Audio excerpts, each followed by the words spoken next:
بسم اللہ الرحمن الرحیم۔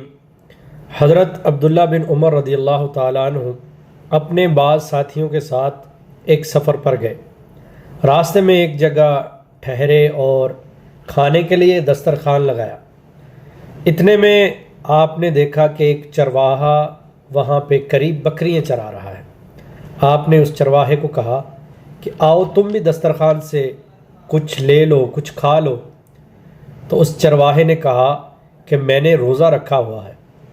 تو حضرت عبداللہ بن عمر رضی اللہ تعالیٰ عنہ بڑے حیران ہوئے اور تعجب کے ساتھ کہنے لگے کہ تم چرواہے ہو، بکریاں چرا رہے ہو، اور اتنی شدت کی گرمی ہے اور پہاڑوں کے اندر ہو، اور تم نے اس کے باوجود روزہ رکھا ہوا ہے۔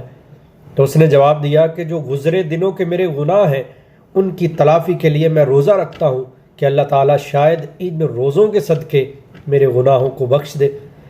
آپ رضی اللہ تعالیٰ عنہ نے اس کو آزمانے کے لیے کہا کہ یہ جو بکریاں ہیں ان میں سے ایک بکری ہمیں بیچ دو اور ہم اس کو ذبح کریں گے اور اس کا گوشت بھی تمہیں دے دیں گے اور تم اس کے ساتھ روزہ افطار کر لینا۔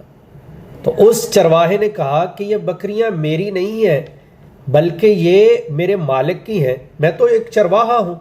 تو آپ رضی اللہ تعالیٰ عنہ نے فرمایا، آزمانے کے لیے فرمایا کہ اس کو کیا پتا، تم اس کو کہہ دینا کہ بھیڑیا کھا گیا ہے بکری کو، اور یہ گوشت بھی تم کھا لینا، تمہارے کام آ جائے گا، پیسے بھی تمہارے کام آ جائیں گے۔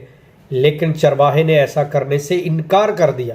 اس نے کہا اگرچہ جو میرا مالک ہے جس نے مجھے چرواہے کا کام دیا ہے وہ یہاں پر موجود نہیں، وہ مجھے نہیں دیکھ رہا، لیکن وہ وحدہ لا شریک ذات جس کے قبضہ قدرت میں میری جان ہے، جس نے مجھے پیدا فرمایا ہے، وہ تو دیکھ رہا ہے۔